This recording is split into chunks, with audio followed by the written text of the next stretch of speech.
Oh, Jeremy. How much pain and suffering you could have prevented. Emily? What are you doing? Detective, how is your investigation going?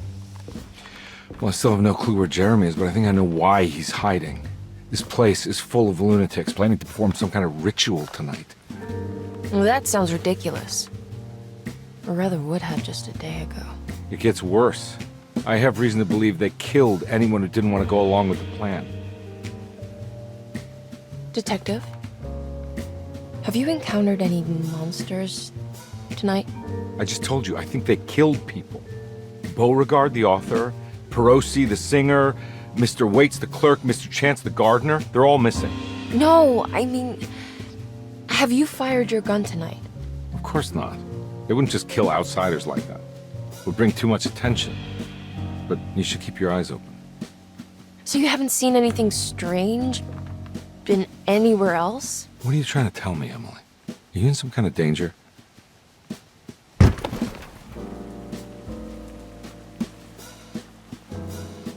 Let me drive you back to New Orleans.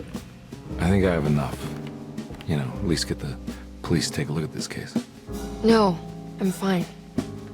Thank you, Detective. I'll find your uncle, Miss Hartwood. Just stay out of trouble.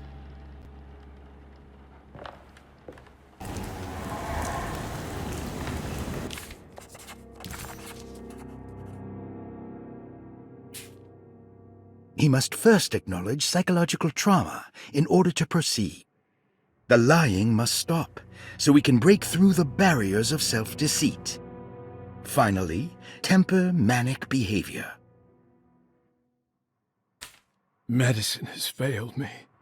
Nothing can be done to dispel the Hartwood curse. Only the sacrificial dagger may release the despair from Jacob's eye. Yet, doing so would be the doom of Derceto.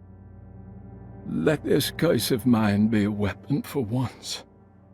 I accept your demands, oh, crawling chaos. Build your prison around this godforsaken hospital.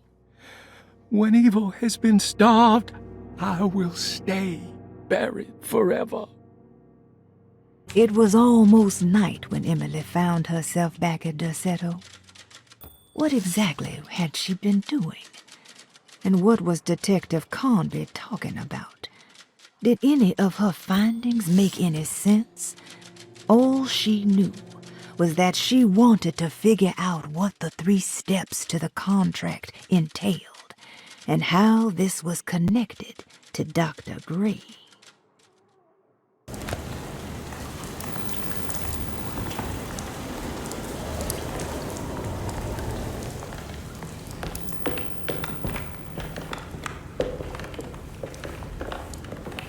It's getting rough out there.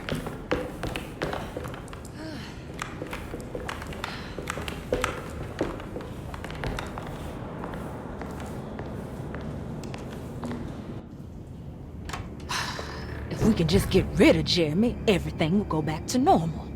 That reminds me. I saw Miss Emily earlier. You remember her? You know she's Jeremy's niece. She's looking for him.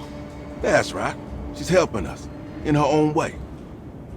As long as she don't stand in the way of the mother of 1,000 young. I don't think she knows or cares about that. She just here for Jeremy. I've been more worried about that Detective Conby fella. He been snooping around asking all kinds of questions. God, it hurts. I wish you would stop doing that. Gives me the heebie-jeebies.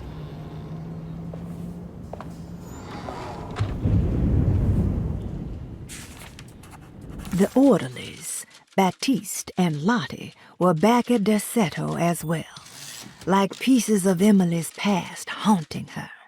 She couldn't figure out if they were on her side or not, and what was Lottie suffering from?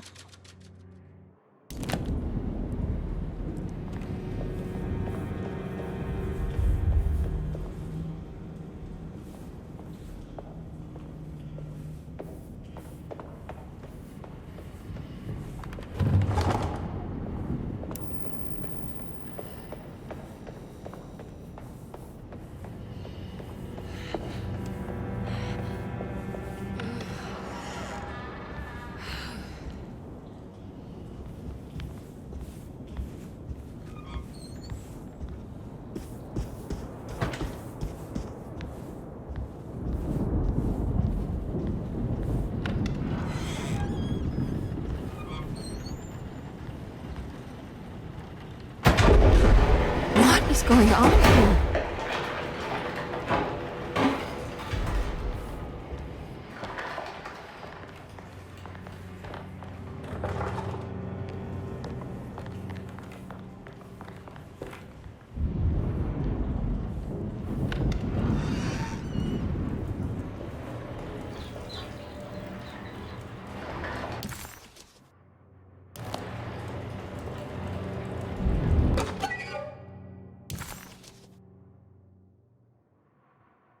What did you expect from them?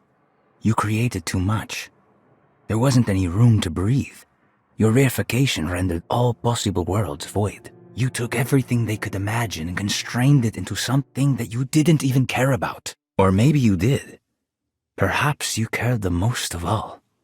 Maybe you tried to save them from themselves, and that is why you had to die.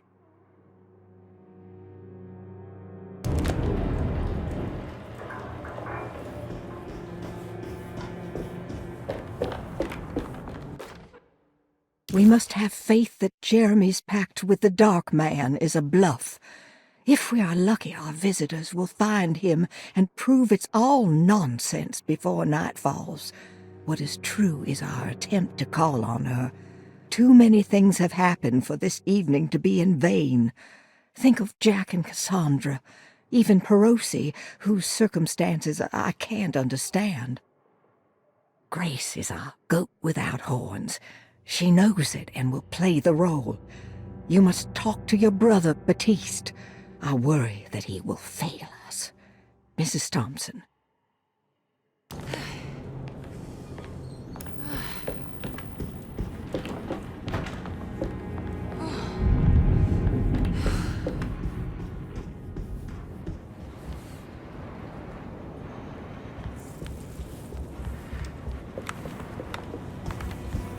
I don't want to run into the orderlies right now.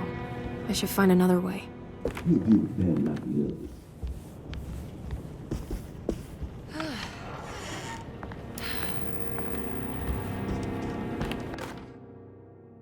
Lunacy and the Astarte Artist Colony, a monograph by Yael Klein. In early 1909, the old Derceto plantation outside of New Orleans was turned into an artist's colony. 3 famous European artists rented the house and the surrounding land from the owner, the Ledoux family.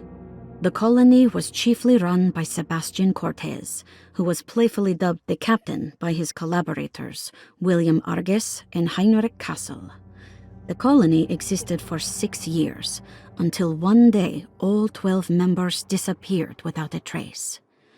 It is widely believed that their disappearance is connected to the disastrous hurricane that passed through on September 29, 1915, but nothing truly supports this claim. What is known is their frequent participation in New Orleans nightlife, their love for hosting parties, and their elaborate contributions to the Mardi Gras parades as the Pirates of Pontchartrain. Accounts of their lifestyle can be found in almost every gossip column. It can effectively be summed up as carefree and bohemian. In late June 1909, the name Astarte first appeared in the newspapers.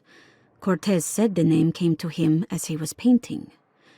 There is never any claim to knowing about the ancient Phoenician fertility goddess with the same name before this time. His fellow colonist Heinrich Kassel did know, because he later produced sculptures that show clear references to ancient idols of the goddess.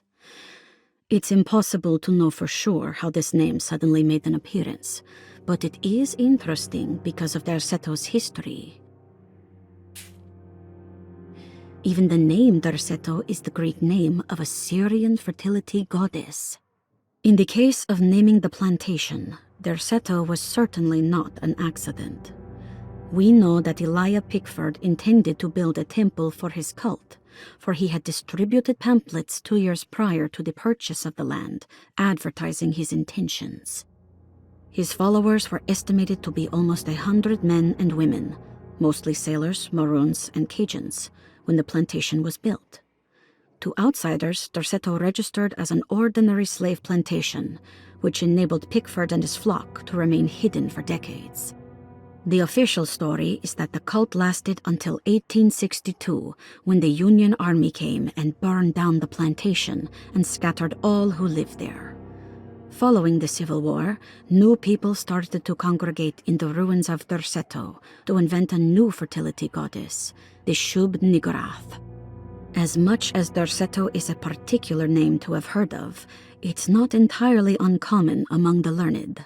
Astarte is equally known and could have been subconsciously chosen by well-read artists. Shub-Niggurath is, on the other hand, very uncommon. Almost impossible that anyone in Louisiana would have heard that name. The name is referenced only in rare books like Unaussprechlichen Kulten and the Necronomicon, and is believed to be a bastardization of Arabic words meaning pertaining to the dark young. The few paragraphs printed on the goddess are so upsetting that no one in their right mind would want to build a religion resting on such qualities. The Shub-Niggurath cult was hard to get rid of, but it is believed that despite the police jailing and killing several cultists over the years, the main culprit in the cult's demise is the cult itself, which seems to line up with every instance of cult activity on Derceto's grounds. When Captain J.W. Norton of the Union Army arrived, he described the people at Derceto as malnourished and maniacal. As much as the army tried to save them, they fought back with fervor, as if nothing was going to stop them from slowly destroying themselves. While the disappearance of the Astarte artist colony remains a mystery, the recurring motif seems to suggest that their fate involved lunacy and a hunger for self-sacrifice to that fertility goddess with 1,000 names.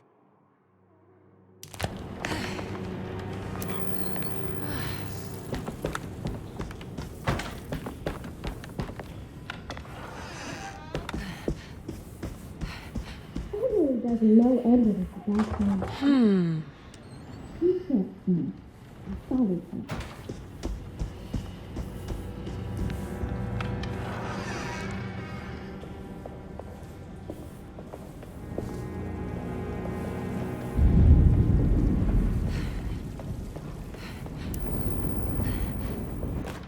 Mrs. Thompson, I understand the last week has been busy. Under these circumstances, I find it important to remind you that Derceto's concerns are not a public matter, nor is it something that should upset you. Please continue your excellent work, and don't spend a thought on the death of Perosi, or, more importantly, the suicide of Cassandra Beauregard. They should mean nothing to you or the staff. I rely on your loyalty, and trust that your close kinship with the Tabois siblings will keep Derceto's secrets hidden. Dr. Gray.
Mr. Waits must have had a spare key to Dr. Gray's office, but where?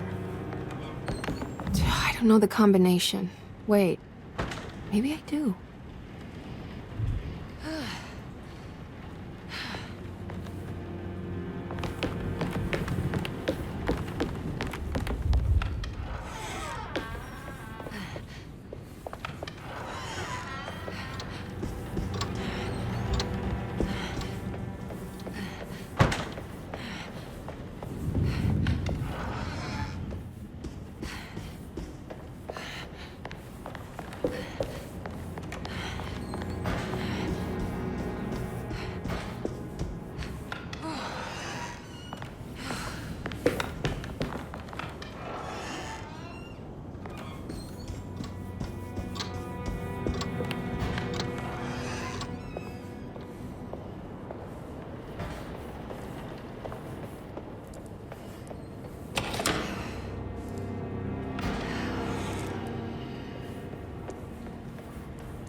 Brother, I need you to trust me. This is the most important moment in our family's history. I know you have doubts and that the terrible Mama Loa told you lies. I would never betray you. I promise. Lottie.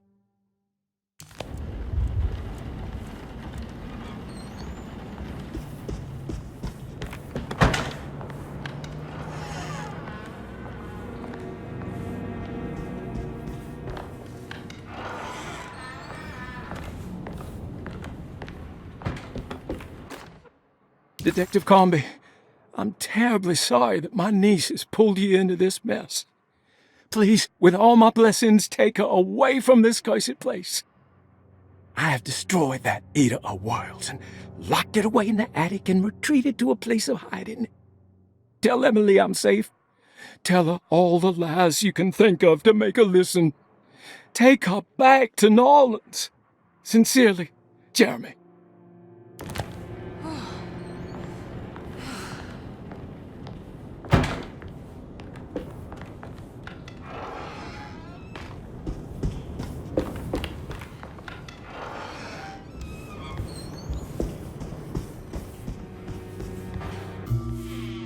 Hey, little lady, how's your evening been going? Ups and downs, I suppose. I hear that. We all live in the life of an elevator operator. Are you all right, sweetie? Do you want to see my mask, miss? I'm making it for St. John's.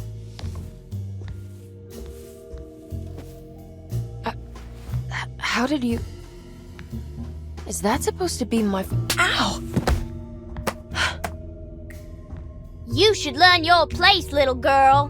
Why are you acting this way? What did I ever do to you?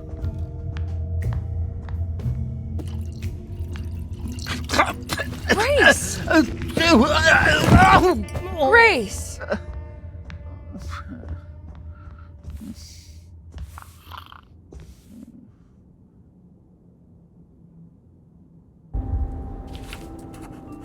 The mask had reminded Emily of her father.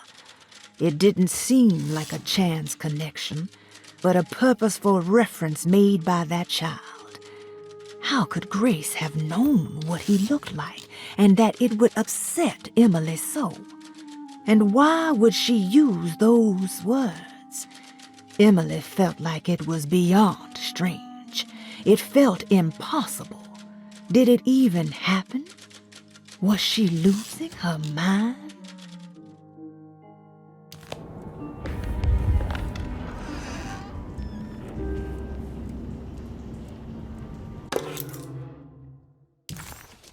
I'll just borrow these. At least he's breathing. I'll just let him sleep it off.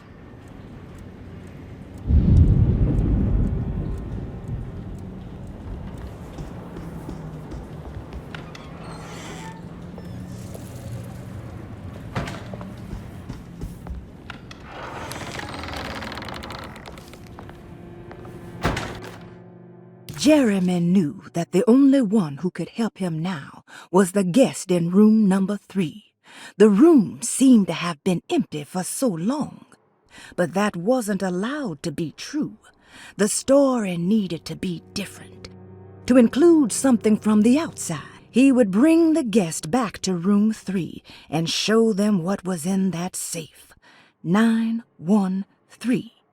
But those were not the right numbers. That was the combination for the safe in the clerk's office.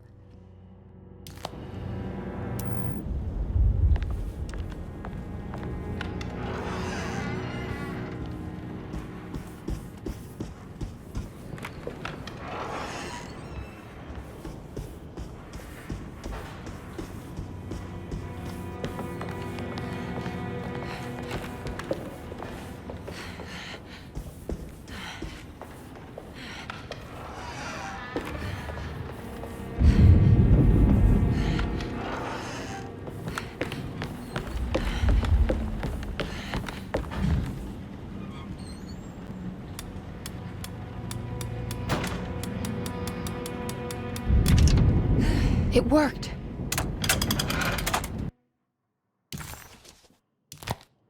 The last guest in the empty room suffered from severe maladaptation. I must write this down, because if I understand the condition sufficiently, it could make me deny this fact at a later date, and there is reason for me to think I may come to suffer the consequences from this dysfunction, as some who came in contact with the guest seemed to adopt a new worldview in which everything was predetermined but broken. Upon accepting this worldview, some memories became unmanageable and later rejected. I do not know what this means. I cannot even remember the fate of the guest. I think they were simply misplaced one day and forgotten. Just like all documents pertaining to this guest, they have all been destroyed, or they never existed in the first place. Who wrote this? There has never been a guest in the empty room.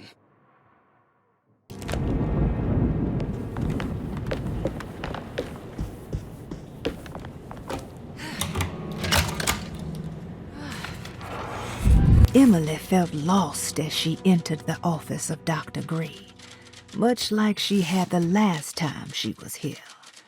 She began to question what she was hoping to find.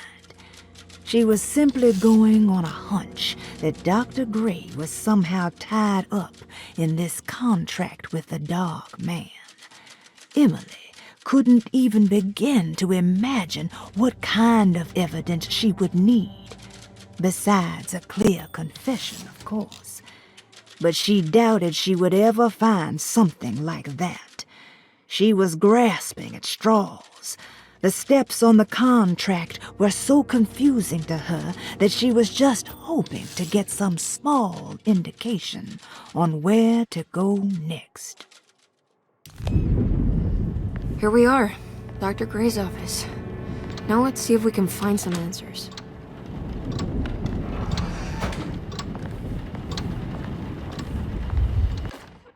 I have finished tidying up Miss Beauregard's belongings. I will leave it to you to contact her agent and have them collect her things. I found one of Grace's drawings she might want back, along with this key in her room, which I believe you've been looking for, Mrs. Thompson.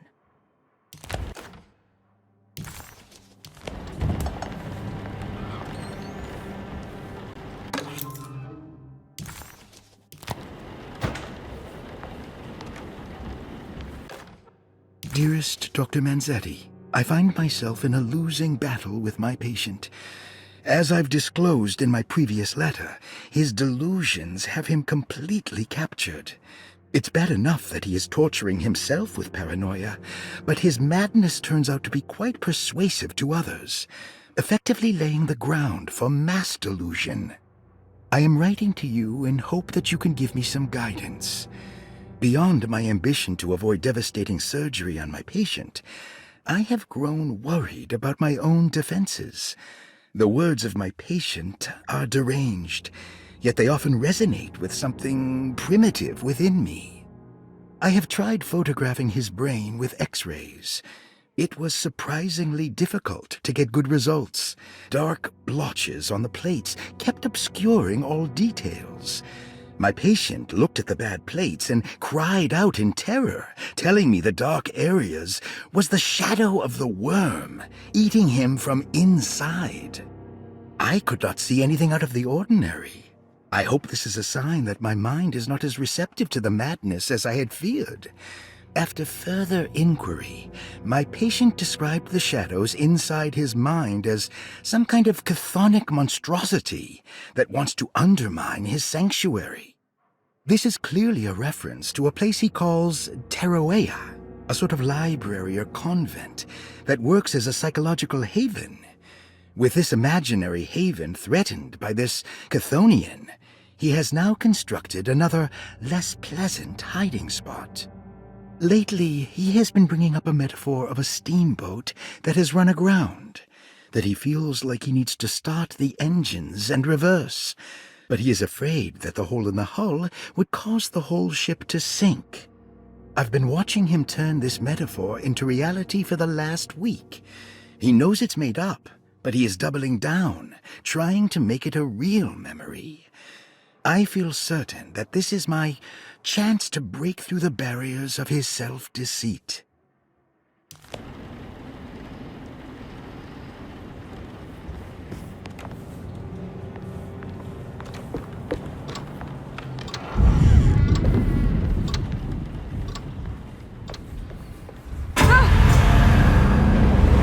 This can't be.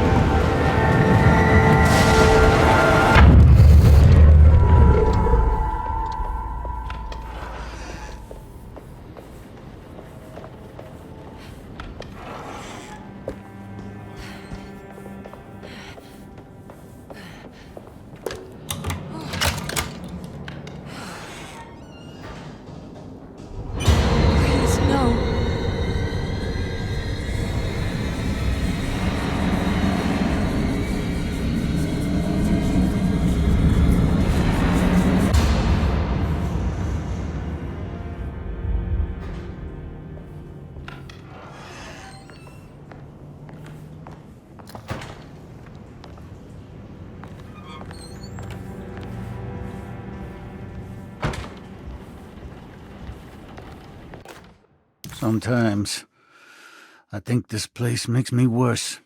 That Derceto might be my grave. A coffin made of ostentatious architecture. A Taj Mahal for the drunken depressed. There's something about Derceto. Something about Dr. Gray. Like we all pretend that we're here to get better, when in fact we are here to be forgotten.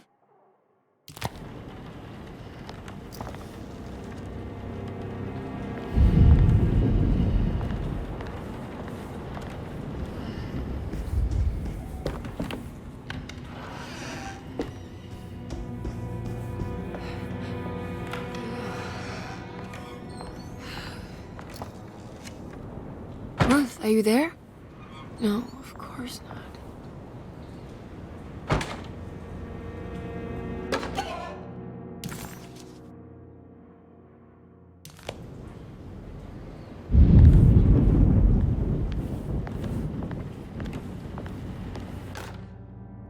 Castle built the zoetrope as an exercise in animation. He is very interested in moving pictures and has even ordered an aeroscope camera for the colony. I'm looking forward to seeing what kind of phantasmagoria he will produce. For now, his zoetrope entertains me greatly. It's not the little man passing his head, while quite humorous. It's the spell of that flickering light as it rotates. I swear, it takes me back to my childhood in a most profound way.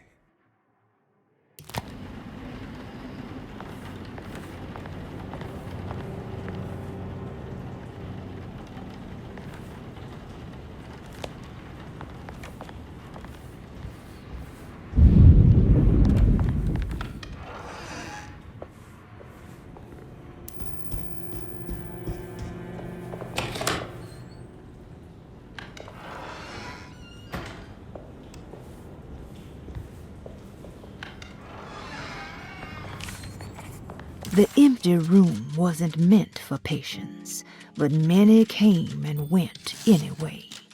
Mr. Waits preferred to keep the door locked. He didn't consciously think so, but his primitive instincts wanted to keep visitors from entering in either direction. This is my room. I belong here.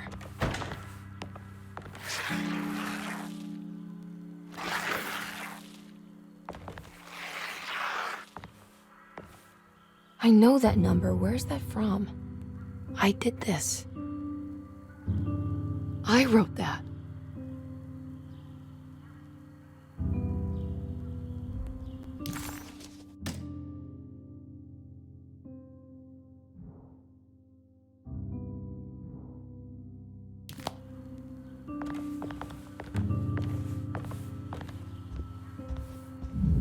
I don't know the combination. Wait. Maybe I do.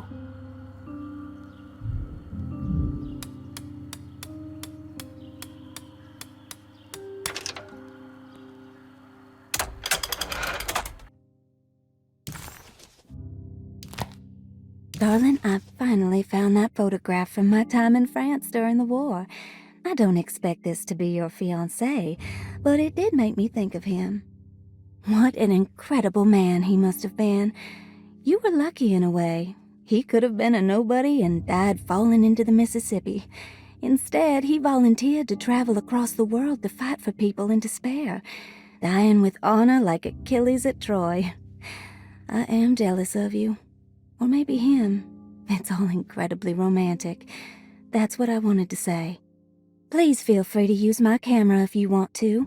It might cheer you up. It might bring him closer to you. Even if just in memory. Ruth. How long have I been here?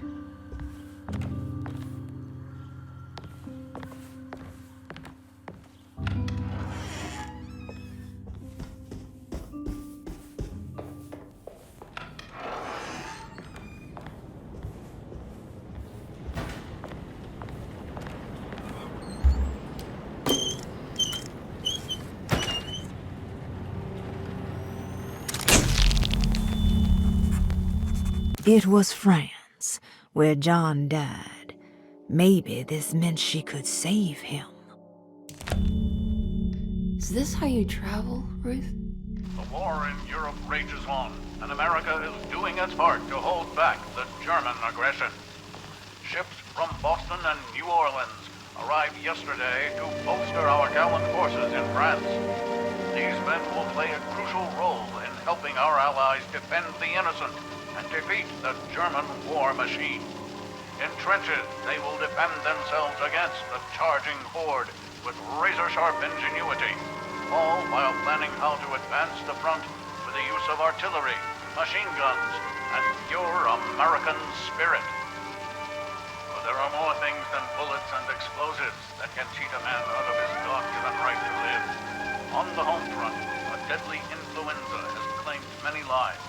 In New Orleans, almost 1,000 souls have perished in...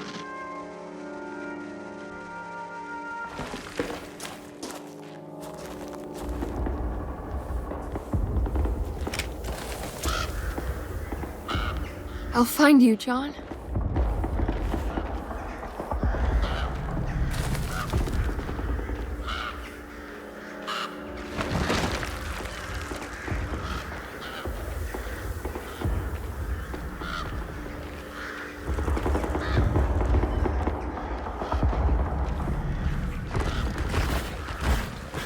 What was that?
John.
Oh god, I thought I was done with you.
nothing here.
I gotta run. There's no way I can kill that thing.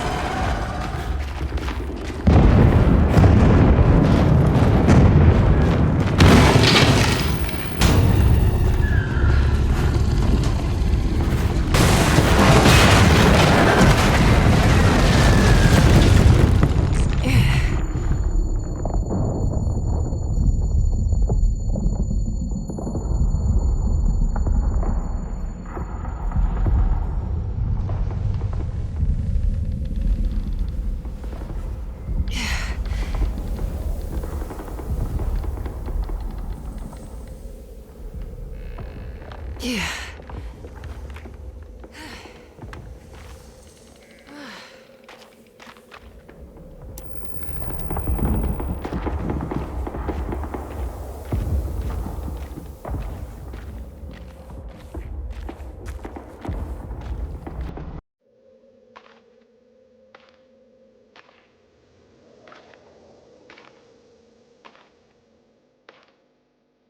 Yesterday, the American Expeditionary Forces faced considerable losses in France. The brave men fallen on these John. fields forever be Oh, as John. not of just Europe, but the world. What's the matter, Emily? President Woodrow Wilson spoke to our I can't do this. country's asking them to stand tall. What's the matter? Their husbands. I can't take you dying again. Speak of them proudly. And remember I'm them. still hurting. What's the matter, But Emily? the war effort in Europe is not our Your death was just so... death numbers on the home front are on the rise due to the influenza known as the Spanish flu.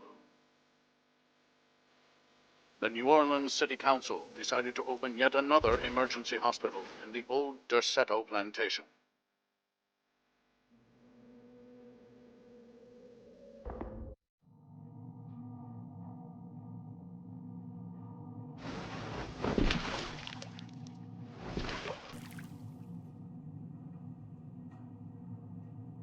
Where is this? Where am I? Emily woke to an overwhelming smell of musty earth and gluttonous thick air. Where was she?